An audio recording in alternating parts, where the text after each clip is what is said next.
Okay. Um,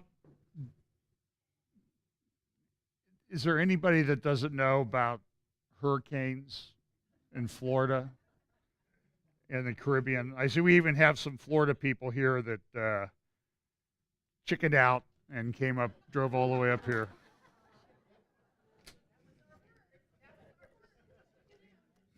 And they admit to it. They were chicken. So I know my law firm has offices in Tampa and Sarasota, and they were packing up all the computers and wrapping them up or protecting them and all the servers and computers and moving them to interior offices. And that's when they thought everything was going to go up the East Coast. So to be honest with you, I haven't checked for the last 2 hours, so I don't know where it's going. Let me just make one quick comment about this. This is a bad storm. Certainly one of the worst in history. Many years ago, in our younger days, Pam and I went to Anguilla and St. Martin. Anguilla has some of the most gorgeous beaches you'll ever see. St. Martin's lovely as well. I haven't seen too many reports from Anguilla just because it's a little smaller island than St. Martin in terms of population. It's about 8 miles away. But St. Martin and Barbuda and and St. Bart's, I mean, I'm seeing numbers of 95% of the buildings ruined or destroyed on those islands. It will be a long time. They're talking about months until a lot of the island will have power. As you probably know, things deteriorate rather quickly without power. I have a friend who has a condo that he rents out down in the panhandle of Florida. And he said when I think it was Hurricane Ivan came through a number of years ago, they had damage. They have about their unit is on the 17th floor. So when they went down to check it, they had to walk up and down 17 flights of stairs. And it was very hot and humid because that's when these storms come about. And they did not have power there in Florida at his condo for 75 days. So I know when, remember that storm that I hate to say the name of it, begins with a D, Derecho. It had like 100-mile-an-hour winds that came through here. Derecho, okay. We didn't have power for 4 days at our house. In 2 days, we were sort of rethinking that, till death do us part of the vow. We went to a hotel and took that option off the table, obviously, but it's very difficult. Keep these people in prayer. It's a very, very difficult time. The convergence of events is just amazing. This week is going to be even more extemporaneous than most weeks is. Just a few verses to keep in mind, though. And ye shall hear of wars, Matthew chapter 24, wars and rumors of wars. See that ye be not troubled, for all these things must come to pass, but the end is not yet. For nation shall rise against nation, and kingdom against kingdom, and there shall be famines and pestilences and earthquakes in divers places. All these are the beginning of sorrows. Then they shall deliver you up to be afflicted, and shall kill you, and ye shall be hated of all nations for my name's sake. And then shall many be offended, and shall betray one another, and shall hate one another. And many false prophets shall rise, and shall deceive many. And because iniquity shall abound, the love of many shall wax cold.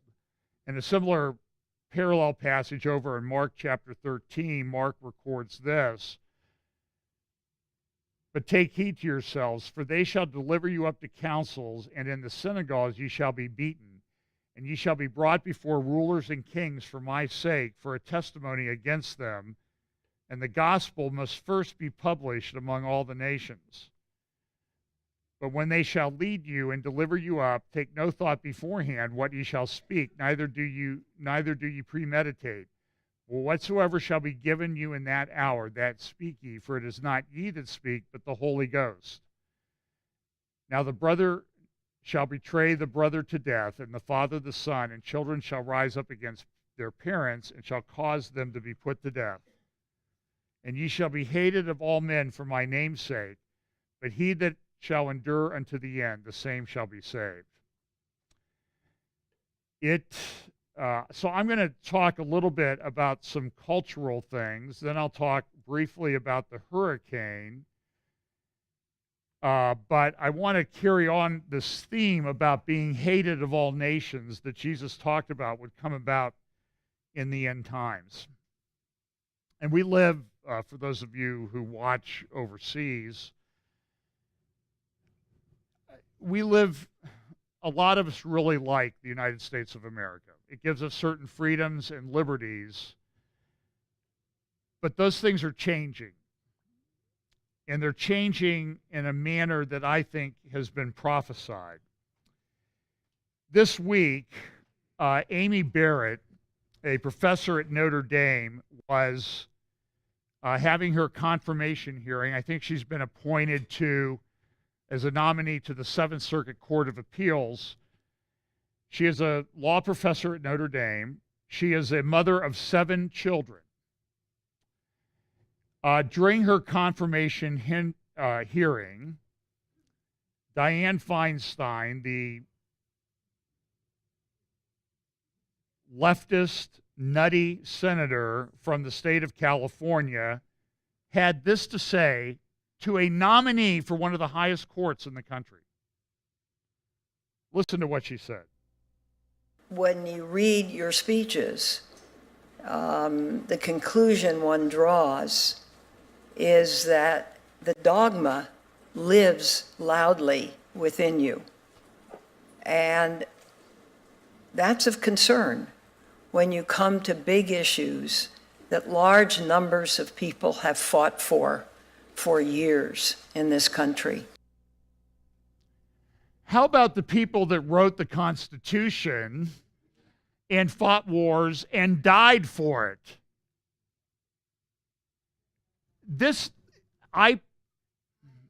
How can I say this? I pray that age is taking her mind away from her, but I fear that it is ideology instead. She is a leftist, and this lady, the audacity to say to this mother of 7 children, she should be a feminist icon. You are a law professor, you're being nominated to a court of appeals, and you have 7 children, and all she concerned, this leftist wingnut is concerned about, is that the dogma lives loudly within you. It's disgusting. It's despicable. That's deplorable. And it's when their leaders say stuff like this, it's like, okay, California, if you want to leave the union, go ahead, okay? Just leave us the good parts of Orange and Riverside and San Bernardino counties and up through the valley where the farmland is. Take San Francisco and its high overpriced real estate. And, the Constitution does say this. There is a Constitution, and it says no religious test shall ever be required as a qualification to any office or public trust under the United States. But who they hate the most, not people who oppress women, it's evangelical Christians. So Dianne Feinstein and her despicable comment is Exhibit A as to why you can't let the left be in charge in this country. But it's also part of how the prophecy of Jesus is being fulfilled. I get that, okay? But I live in a country where I can fight it. And here's Exhibit B. This is from Foreign Policy. There is a battle going on in our government as to who's going to control agencies. We know what's going on at the Department of State, that a lot of things that Trump wants to do are being opposed. Things that Obama put in place to make it difficult for Trump are being instituted and followed up on by Rex Tillerson. I don't know what he's doing. I don't know if they got to him. He wants Israel to pay back $75 million that the Congress decided to give because it violates that memorandum of understanding that Obama made Israel sign right at the end. Like, a contract can't ever be modified. I spent 3 days modifying a contract for a client this week. Trust me, I know this. Contracts can be modified. But there's this feeling at state that what Obama put in place has to be followed up on. He's gone, right? We know he's not, but he should be. But this article in Foreign Policy, I think, raises another concern. I'm going to read a little bit of this. More white, more male, more Jesus. CIA employees fear Pompeo is quietly killing the agency's diversity mandate. So what do they talk about? The cancellation, now under review by the CIA's Office of General Counsel, according to a second source, left employees disheartened. Well, what was canceled? Well, supposedly the parents of Matthew Shepard were to come and talk to the CIA people in Langley about diversity. Their son, the claim is that their son was murdered because he was gay out in Wyoming. Remember the story?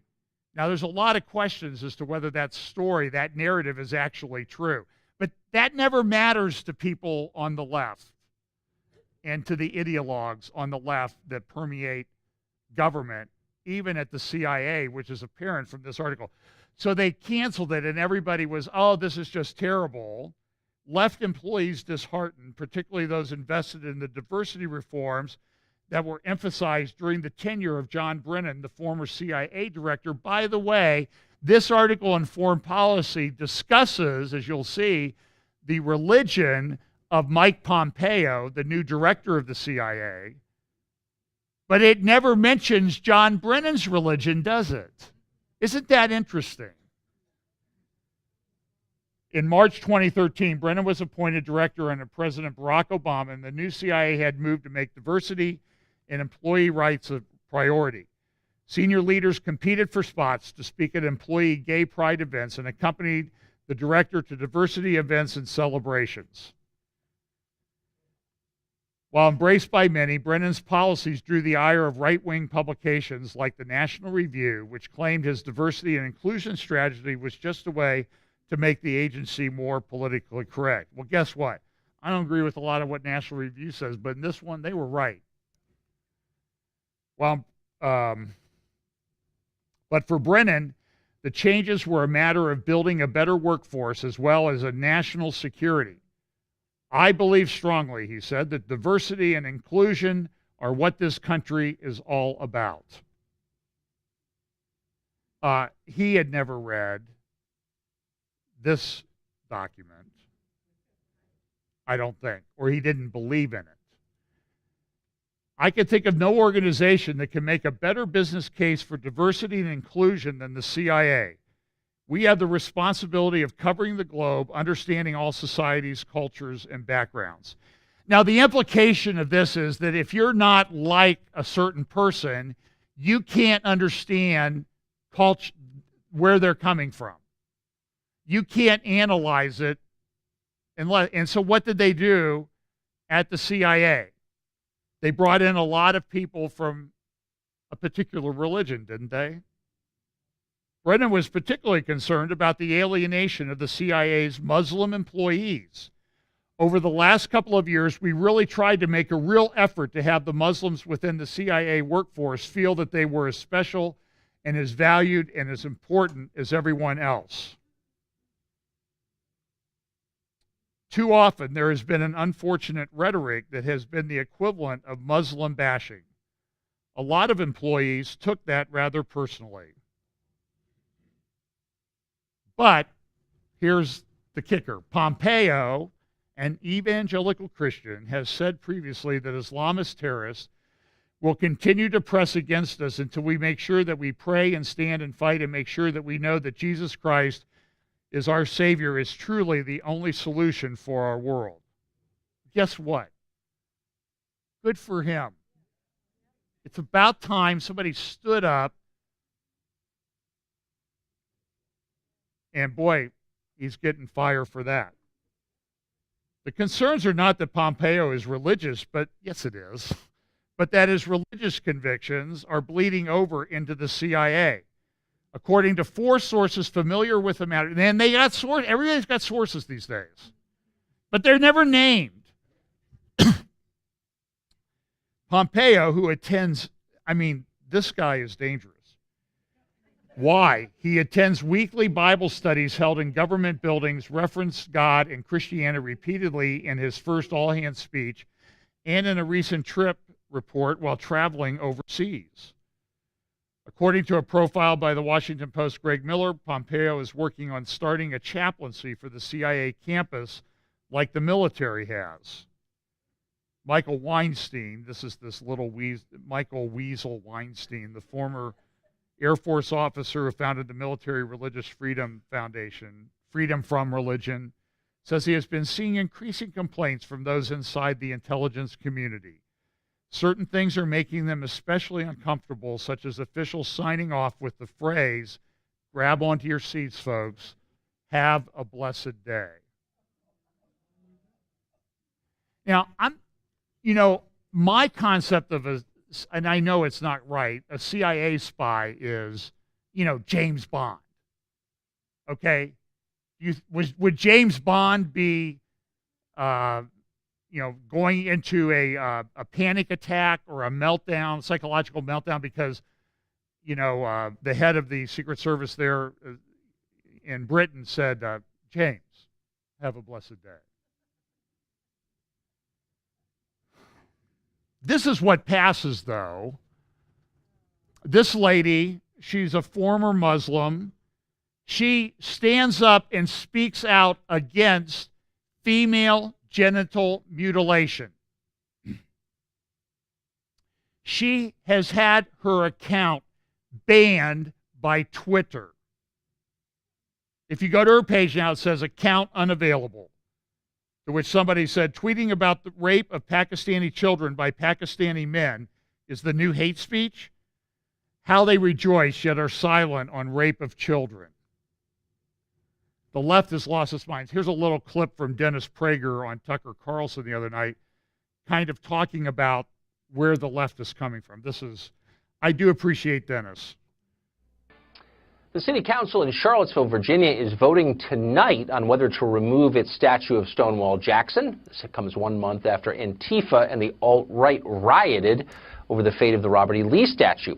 Both monuments are currently covered with burqas to protect the very sensitive people of Charlottesville from fainting at the sight of them.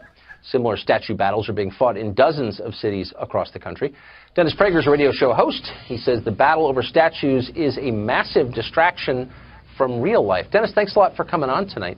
So what is always this good about to be exactly? with you, Tucker. Thank you. Well, the thesis of my column is very important that I set this out at the outset. Is those who do not fight real evil fight statues.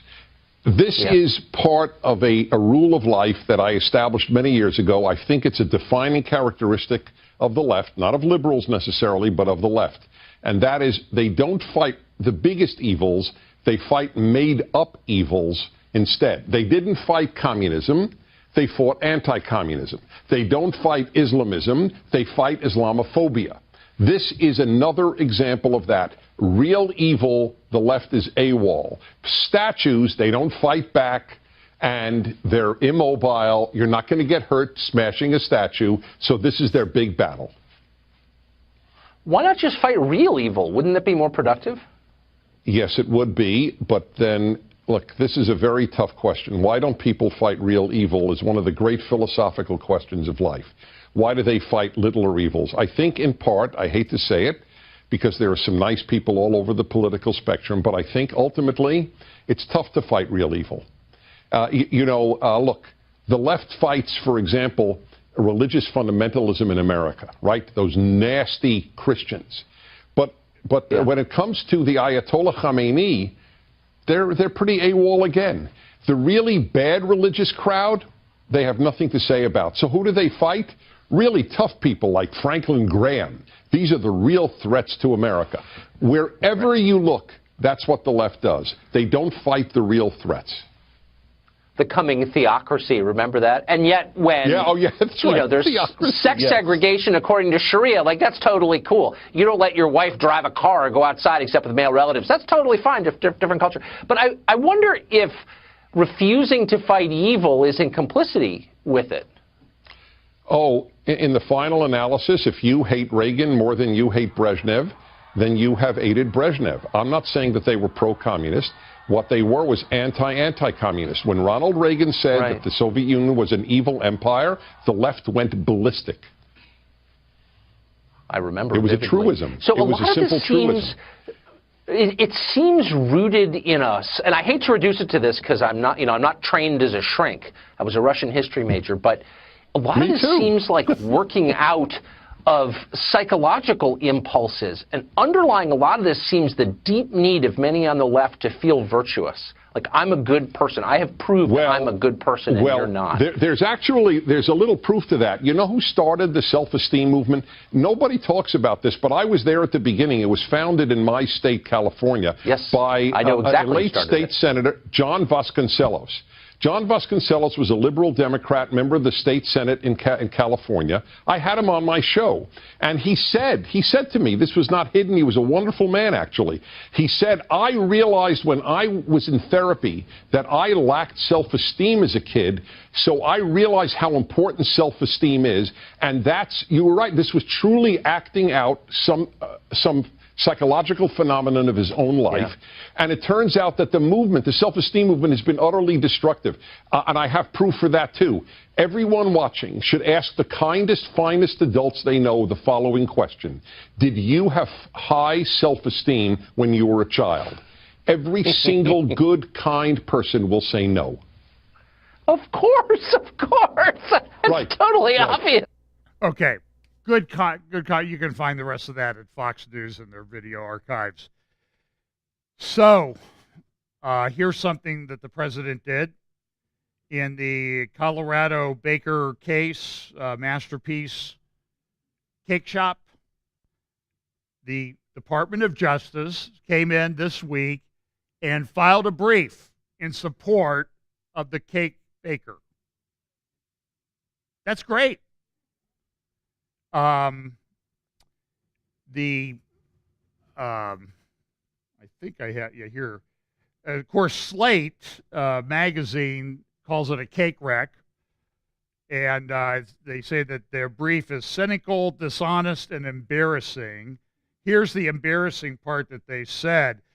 The argument that the Department of Justice adopts and supports in this case is a custom wedding cake is a form of expression, whether pure speech or the product of expressive conduct. It is an artistic creation that is both subjectively intended and objectively perceived as a celebratory symbol of a marriage. And they go on to say that, in the Slate article, they say the brief strives to avoid this problem because it is at bottom a political document. Attorney General Seth Sessions recently gave a speech to the Alliance Defending Freedom, thanking the organization for its important work defending religious liberty. Through Sessions, listen to this. This is what they think. President Trump is discharging his obligation to appease the bigots in his base. The DOJ's efforts, however, may prove counterproductive. This brief will highlight the court's reactionaries who favor religious supremacy and disdain gay rights. But it can only estrange Kennedy, who nobly has allowed an LGBTQ non-discrimination policy to trump a First Amendment claim in the past. That's fine. And Kennedy will go away eventually. And hopefully, the president will appoint somebody who will not put up with this nonsense and the Republicans in the Senate will confirm this new judge, although that seems to be a day-to-day thing that is in question, whether the Republicans in the Senate will actually do anything. But that's a whole nother discussion. They are the majority, by the way. I do remember that. So this is a big storm coming in, and you can see this is what they did. Took a 7-day time lapse of the. You can see Irma coming in here, and you can see Jake right behind Irma. And so, what's that?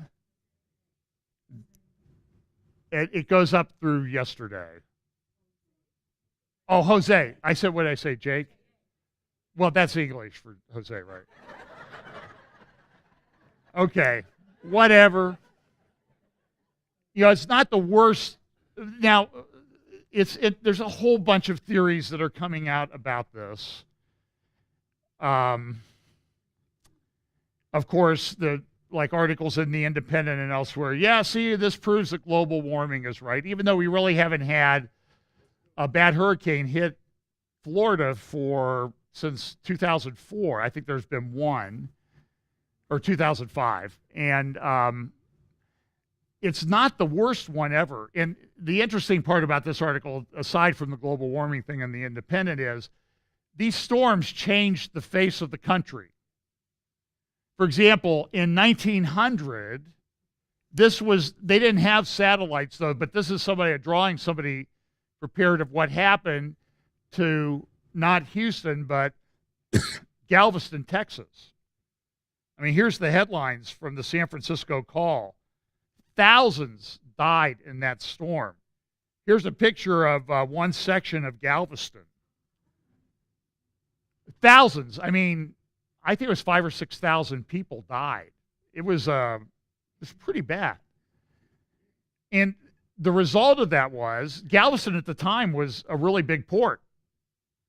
And it ceased from being a port, and they moved up the coast a little bit to a little bit more inland area that could be a port, now called Houston, which has now got big problems.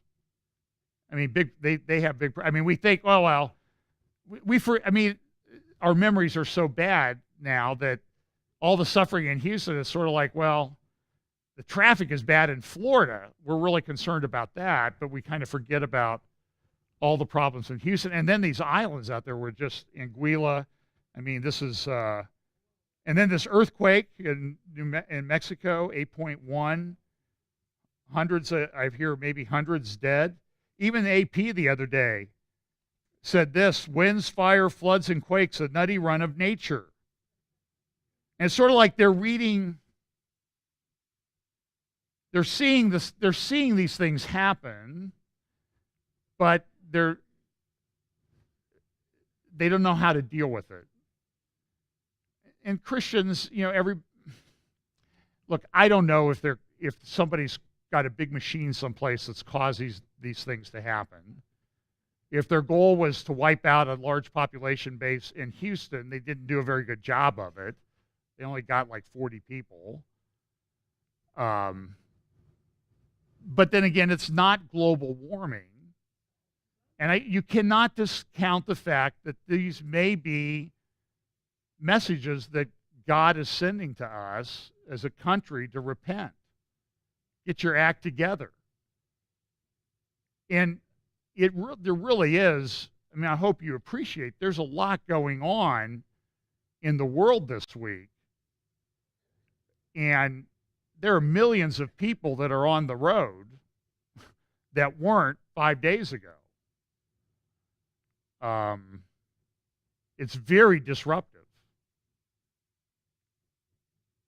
It depending on how the storm goes today, you don't know what's going to happen. I was in Florida about 4 weeks after Charlie hit. I actually had a client down in Port Charlotte, so I drove down there, and it was 4 weeks after the storm, and it was surreal. There were no road signs. Big towers were bent over. Whole trees on one side of the hurricane were this way. On the other side, they were the other way. Mobile home parks of 250 homes. There was the corner of one of the 250 left. The rest were there are huge piles of trash everywhere. This is a a populated area in St. Martin. The same time this is going on, there's these fires in Oregon and Washington and Montana and Idaho. People leaving on the road. Everybody's concerned about what's going on. And listen to this is if you can turn the sound up a little bit. This is from St. Martin. Sound.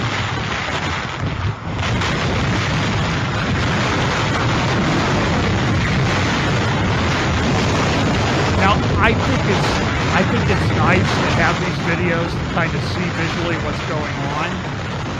But I do question the sanity of the person who is standing there thinking that they could hold an iPhone behind a wall, that they would be okay. This is Phillipsburg and St. Martin, commercial district, storm surge.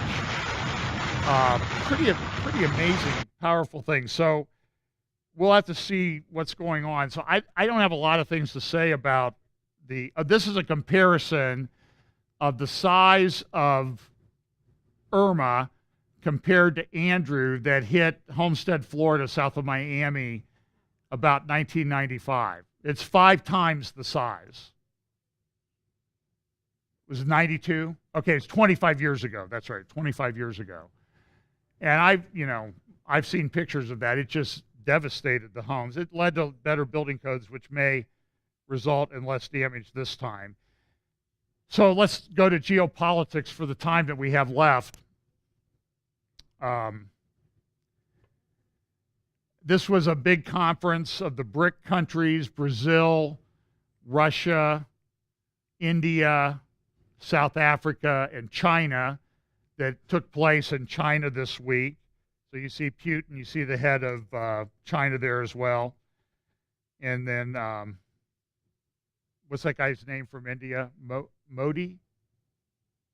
Is that your dog's name, Pastor Steve? Oh, not Mowgli, that's Mowgli. You can check Pastor Steve's Facebook page for that pictures of that dog. As they say, it's a very friendly dog, and it has to be, because if you've seen this thing, nobody would feed it. It's not. Look, it has its own level of cuteness that I just don't appreciate. So, I mean, I like the thing, but it's just it's a unique looking animal. So here we have this nuclear thing. The president had the Emir of Kuwait there today, and this question came up. Just a quick from one of the Arab news journalists. You dispatches a team to Israel and Palestine, and you're about to meet the leaders of both countries in the UN soon. Do we expect a new American initiative to move the process forward?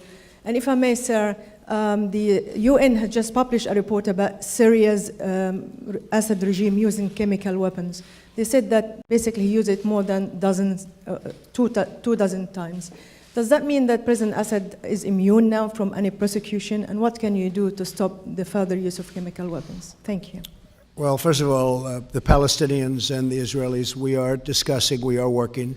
They say it is the world's most complex and difficult deal. You know that. But it is something that could happen. I believe that the relationships that we have with both can help. It's an event that's just never taken place. Sometimes people think they're close and it never happens, or it never happens successfully. I think we have a chance of doing it. I think the Palestinians would like to see it happen. I think the Israelis would like to see it happen. And usually when you have two groups that would like to see something happen, good things can happen. So I think there is a chance that there could be peace. But again, I say that a little bit reluctantly.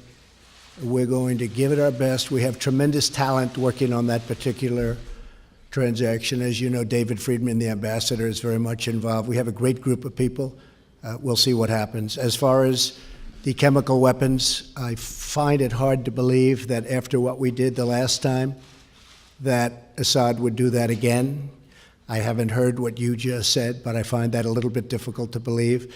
But nothing would change. We would be extremely upset if he was using chemical weapons. As far as Syria is concerned, we have very little to do with Syria other than killing ISIS.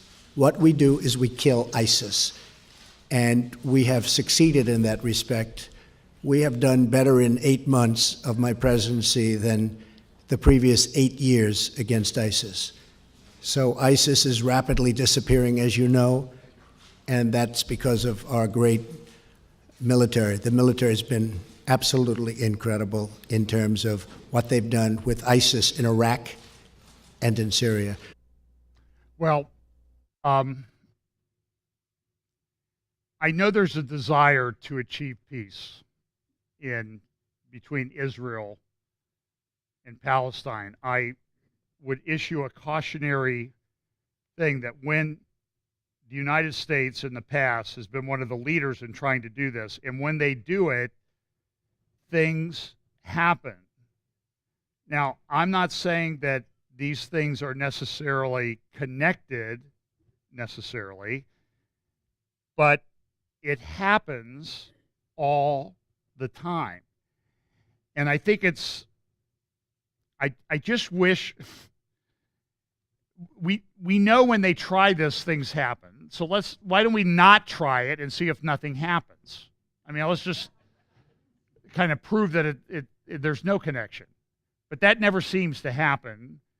And the more we push, the more we get. And it causes, I personally think the disruption in our government is tied to that. In 2011, we went to Israel, and we got to the airport. And after a quick trip of 3.5 hours through Israeli security at the airport, I finally got to sit down. And I was about ready to go into shock because I had very bad arthritic knees in those days. And so I sat down, and I was sitting there, and there was a guy, an Orthodox Jew, standing there next to me.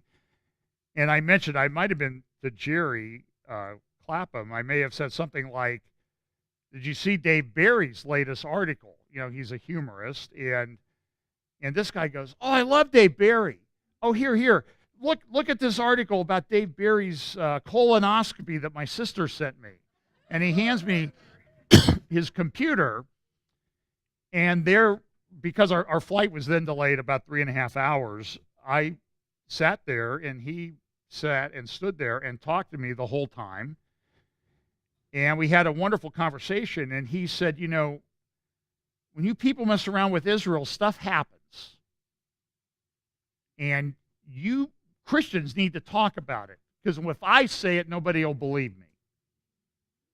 And I said, "Well, you know, my friend Bill Koenig has written a book, Eye to Eye, and he talks about Katrina." He goes, "Katrina, that's exactly right. You know, the same proportion of your country was evacuated as you forced us to evacuate from Gaza. A direct proportional relationship." And he went on and stuff that I'm like, you know, I better call up Bill Koenig and say, "You know, Bill, your research was a little bit shallow in the book, because this guy's got a lot more for you." And it was interesting. We had a great conversation. And when we departed, I said, "Well, you know, this is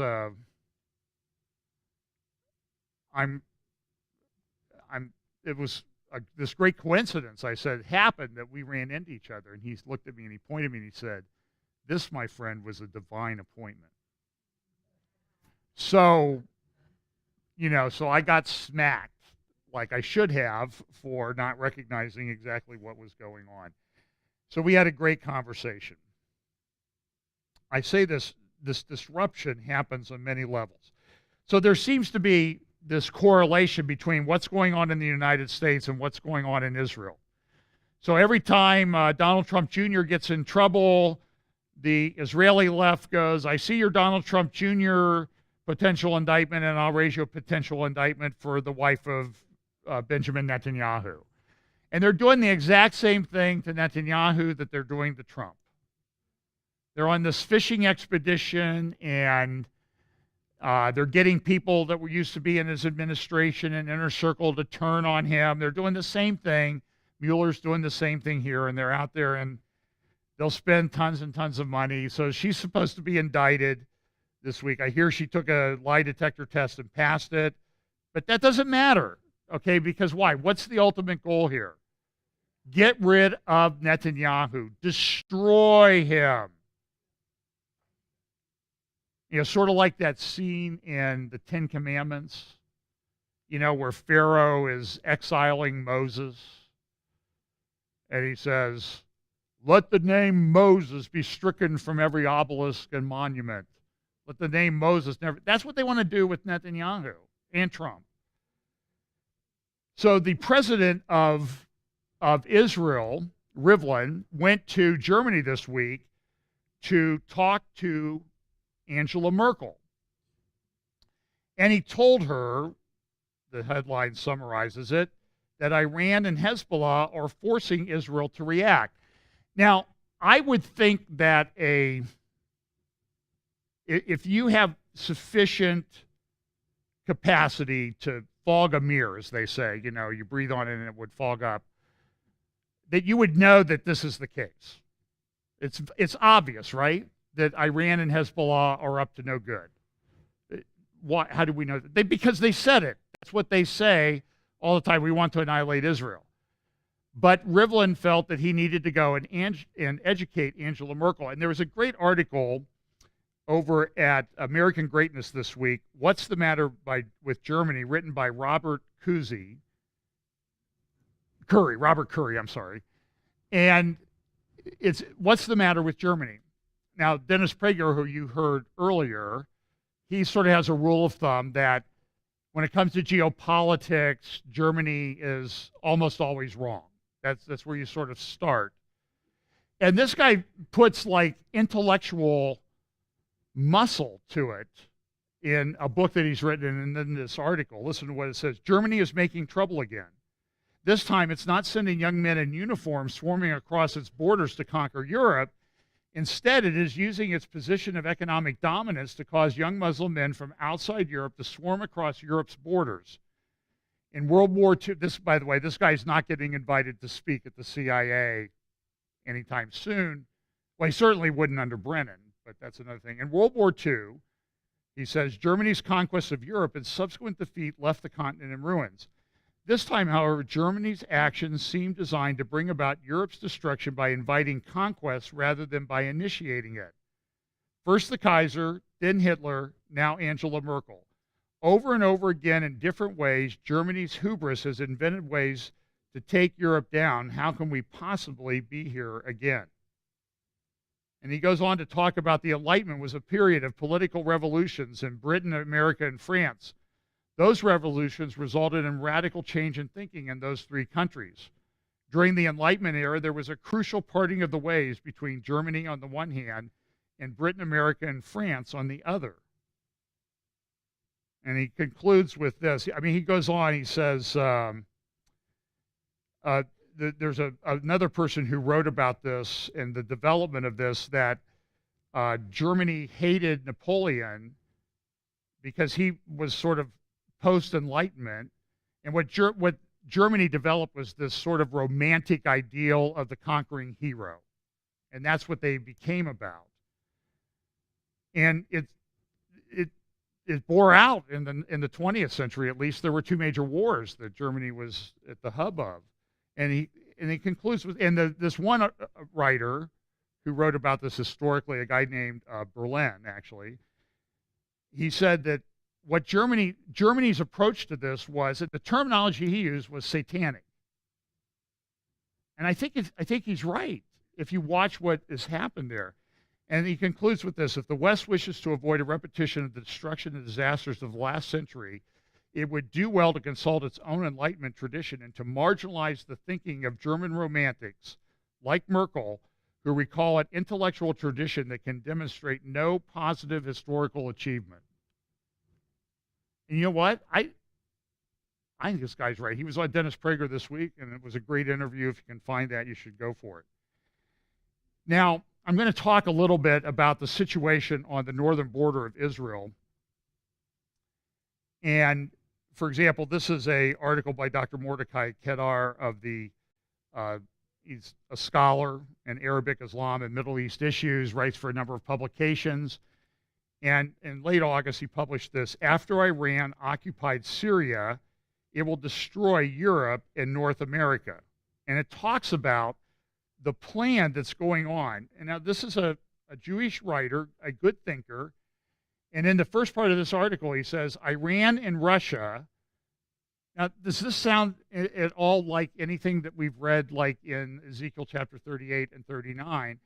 Iran and Russia plan to destroy Western Europe, the U.S., and Canada by means of a new wave of millions of Syrian Sunnis fleeing to the west to escape the Shiite takeover of Syria.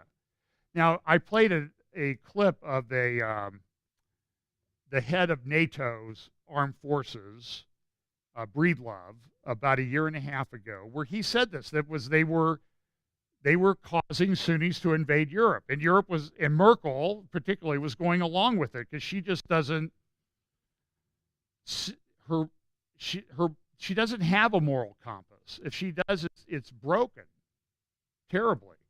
Listen to what he says in this.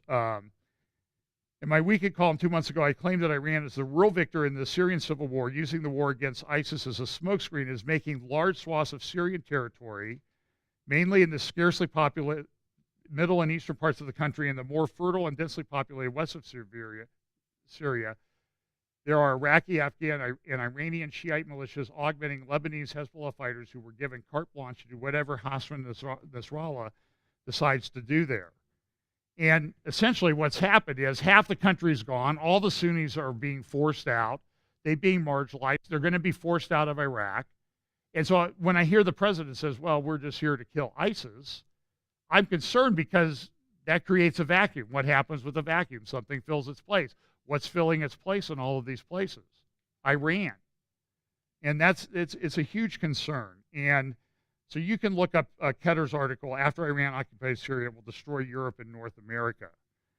At the same time this is going on, there is a bill coming before the Knesset to approve, to regularize or legitimize 4,000 Jewish homes that were built in Judea and Samaria, supposedly on Palestinian land. Now,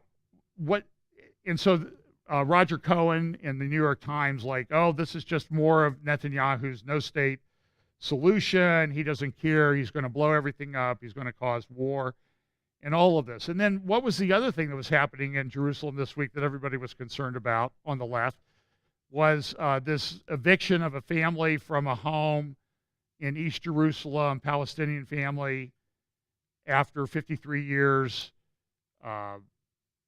20 of which they've not been paying rent on the home, but that's kind of irrelevant. You know, the little facts like that never bothered to people. And it's, the whole situation is very volatile. Iran, Hezbollah on the northern borders, Syria, Russia kind of filling in all those blanks up there, ISIS being taken out in Iraq and Syria, Iran moving into those areas, the Sunnis under duress in Iraq, Saudi Arabia is kind of making, you know, we really want to get along with you, Iran. Maybe we have some things in common because Saudi Arabia is afraid of what's going to happen to it. In the midst of all this, Israel goes up to the northern, and they're having for the next week and a half, they started earlier this week, their largest military exercise in 20 years. Now, I've played you clips of the Israeli Air Force head who says that the next time there's a Lebanon war, and he doesn't say if there's a Lebanon war, the next time there's a Lebanon war against Hezbollah, we're going to do in 48 to 60 hours what it took us 34 days to do in 2006. And it'll be kind of a shock and awe. Speaking of shock and awe, is this kind of interesting thing that happens is that, again, Israel, like they did 10 years ago with the North Korea nuclear reactor, remember that North Korea nuclear reactor built in Syria, Israel flew up, they flew all the way up the coast, went across southern Turkey, dropped the external fuel tanks for these two jets, and they came down the Euphrates River Valley and they bombed this Syrian reactor, destroyed it, and flew back. And the word is they did all that and they never had a single shot fired at them. right after Syria had installed the most sophisticated Russian anti-aircraft missile and aircraft detection radar and anti-aircraft missile batteries. And nobody fired a shot. It was like they were blind. And then this week, they go up and they bomb a chemical stockpile or a chemical weapon factory up near Homs. It probably flew close to right over the Russian airbase. They flew over Lebanese territory. Lebanon is all upset. They're filing a complaint with the UN. And I don't know if they got a shot fired on them this time either, but they destroyed these plants. Melanie Phillips has a great article about this, the Iranian symptom of the West autoimmune disease.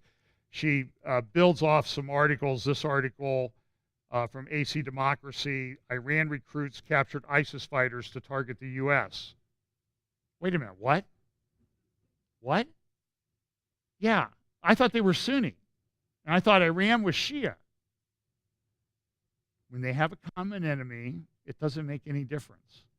And the problem that you have is these guys take a long view. Well, here I'm going to just play a couple minutes of this because of time. It's about 8 minutes long, but I'll just play a few minutes. I talked to Brian Schrager of Jerusalem Journal this morning in, well, you'll see the separation barrier there in Bethlehem where he was standing when we spoke. Brian, the other day there was an airstrike by the Israeli Air Force against a chemical weapons facility or chemical weapons or some other production facility for missiles or something like that in Syria, up near Homs, pretty far into Syrian territory. And the Lebanese government has indicated that they're going to be filing a protest with the government or with the UN about Israel invading or breaching Lebanese airspace. And so tell me what you know about what happened up there in Syria the other day. Well, it's all but certain that Israel bombed a chemical weapons facility up near the Russian airbase north of Lebanon and near the Mediterranean Sea. Immediately after the airstrike took place, although Israel did not acknowledge it and won't, at least probably for some time, the foreign minister of Israel came out and said that we will do whatever we must to protect the citizens of Israel. And perhaps a day later, the foreign intelligence chief of the IDF came out and publicly said, we are fighting the enemy both near and far. It's interesting, too, that this strike came right on the heels of a UN report that confirmed the use of chemical weapons by Syria. So it was no accident that this took place when it did. It sent a very clear message. It was intended to send a message to several people. Israel intended to send, in as much as Israel did this, and we are all but certain that it did, the message to Hezbollah was that we are here to fight and win. The message to Putin and to Trump is that as things now change in Syria, Israel will no longer be a bystander, as it has been throughout the last 6 or 7 years in the war that's taken place there. Israel has a vested interest now in this reshaping of Iran. And of course, Israel's primary concern is that Iran has come out as the big winner in Syria, with troops now coming across into the country, all along the border with Iraq, and then down into the southern part of Syria next to Israel's borders. So Israel's sworn enemy is now literally at the gate. So that bombing was intended to send a message to a number of people, both here in the Middle East and around the world. And as you're observing this, it's clear that the big problem is the growing Iranian geographic presence and influence throughout the region. not both, in Iraq, in Syria, and of course in Lebanon through Hezbollah. How do you think that how is it being viewed there on the ground in Jerusalem and in Israel, the Iranian problem, and maybe a potential war with Hezbollah? Well, Israel is all but certain that war is coming. In fact, I believe it was last Wednesday they began the largest war game exercise they've done here in 20 years, primarily in the north, and it is an exercise that is intended to prepare the troops for this war, but also it's intended to communicate to Hezbollah that this time we're not going to just fight to restrain you, we're going to fight to defeat you. And of course, in as much as that's a message to Hezbollah, it's also a message to Iran. It's interesting because Iran is the big problem. It has, in Syria now, at least achieved the infrastructure of a land bridge going from Tehran across Iraq, across Syria, now into Lebanon, to the Mediterranean. This is really the recreation of the ancient Persian Empire. And he's right. And we are intending to do more regular interviews with Brian from Jerusalem and Israel in the future. He puts out a daily report, by the way, called the Haim Report.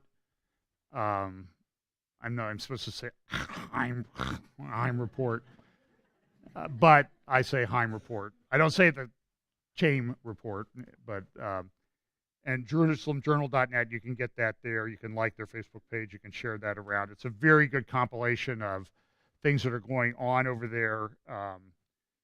And so pray for Brian and his safety. When he was doing this, of course, people are driving by, edited some of it out, yelling and at him because what's this American doing, filming himself by our separation barrier for some reason. But so very interesting time. So let me just, I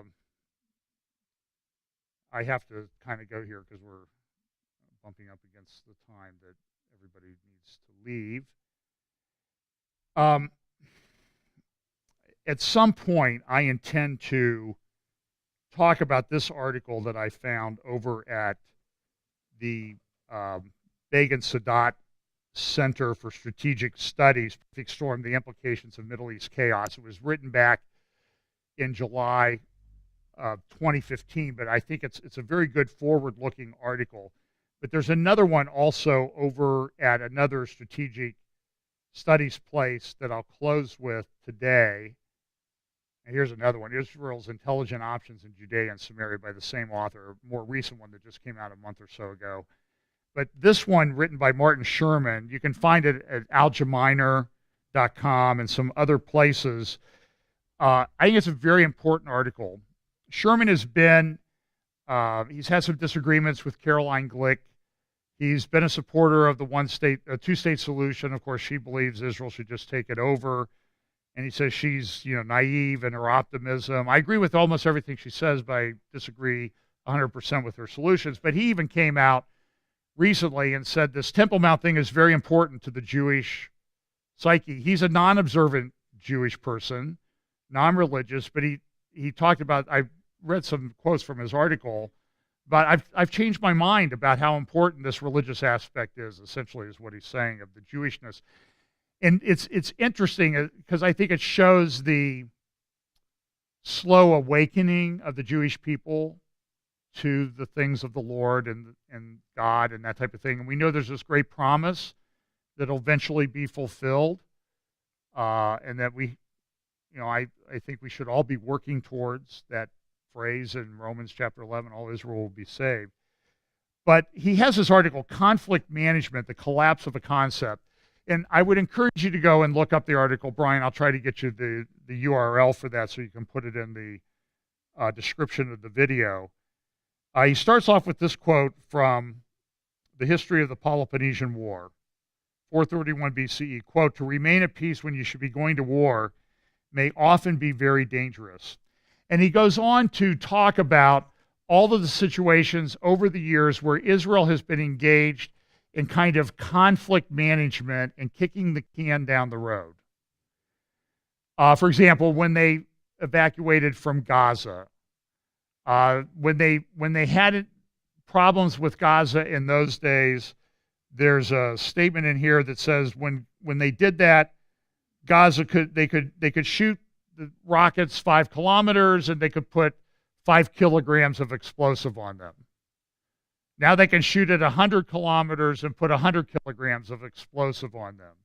And as Brian said later in the interview with him, there's 7,000, or there are 100 to 150,000 rockets that Hezbollah has now in southern Lebanon.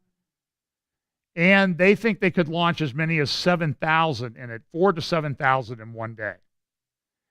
Now, maybe Israel shoots down 90% of them. So let's see, 700 rockets, 90%, 10% would be 7,000, 90%. That would mean 700 missiles get through in one day.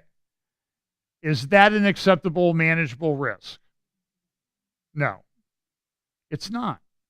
So Israel is being pushed back against the wall when it has to do something. And I'm telling you, they're having their largest military thing. Russia is there. Iran is there. Iran's controlling the region in many respects. It appears that something is on the near horizon. We know that prophetically there are things that are talked about. We know that Israel's gone up and bombed chemical weapons factories in Syria. We know there's a prophecy about the destruction of Damascus. All of these things seem to be on the very near horizon. And I have talked to Mike, and I have talked about this, Pastor Steve and I have talked about this. We're at that point in history where some Sunday, people that do prophecy updates like me, J.D. Farag, and Charlie Garrett down in Sarasota, by the way, pray for Charlie. He did an update and then bugged out today. The Superior Word. Amir Sarfati, Jacob Prash, doing a weekly update now. At some point, I think we're going to have to stand up and say, okay, this is that which was prophesied by the prophets. And you need to pray for us, because that's a very difficult thing to navigate, I think. I'm not comfortable doing it on my own. And I don't think any of the other guys are that do this on a regular basis. But Tom Hughes out and Barry Snagger out in California, they do it as well. Pastor Jack Hibbs is doing some. It's going to be a very difficult thing to navigate, but we need to be sensitive to this. And what he says, what Martin Sherman says in this article is that until now, the policy has been what they would, somebody was referred to it as mowing the grass in Gaza. The weeds get up there and you got to go, you don't want to, but every now and then you got to go cut the grass. By the way, personally, one of my least favorite things that I do. If I didn't have something to listen to, I would detest it even more if it's possible. But it's a good way to listen to some good podcasts and everything. But he's saying is the days when we can do mowing the grass in Gaza or a 34-day incursion into southern Lebanon to take care of Hezbollah or to take care of the problem in Syria with chemical weapons factories and chemical weapons stores and other things around Damascus are over. We can't do that anymore. And this, in my view, has enormous, ginormous, this is the equivalent of a Category 5 prophetic storm, I guess is the best way to say it. And people need to be paying attention and be aware of what is going on and what's happening. Let me just find this quote here at the end. He says this: against this grim backdrop in Lebanon, the developing realities in Syria must be taken into consideration. The deployment of Russian forces and the growing dominance of the Iranian presence in the country. If the ominous developments in Lebanon can, in large measure, be ascribed to the flaccid policies of the Olmert government in Syria, they are due to those of the Obama administration. And by the way, Caroline Glick's article Friday in the Jerusalem Post, go read it. It's called When Respected Agencies, well, I've got a title here. I'm almost done, really, I am. It's called,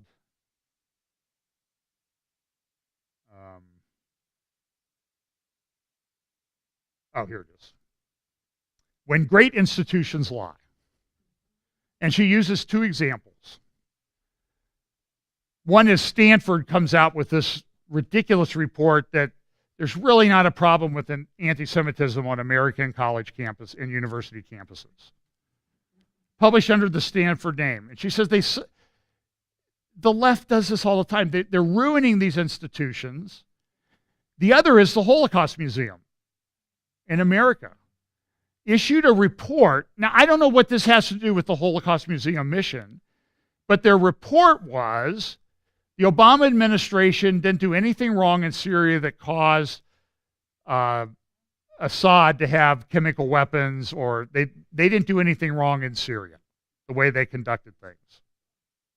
Now, what you don't know in the background is that on the way out the door, Obama made a number of appointments to the board of directors of the Holocaust Museum. And one of the guys that was appointed as a board of director person at the Holocaust Museum was, guess who?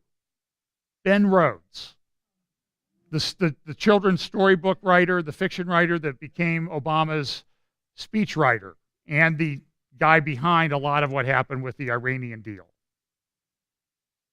And so all this is going on, and we have the physical things on the ground in Syria with Russia and Persia. You need to pay attention.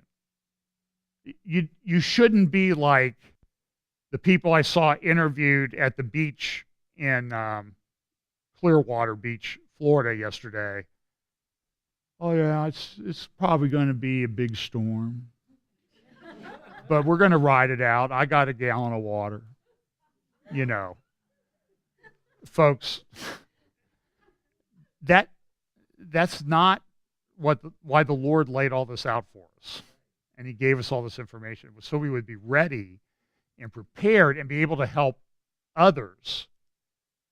That's what it's about.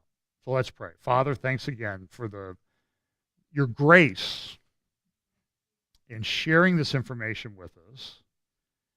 And Lord, I just pray that you would give wisdom to all of us as we look at your word and analyze the events that are taking place in increasingly rapid order around us. Pray that we would use that as a tool to witness to people and to reach out and help people. Bless us this week. In Jesus' name, amen.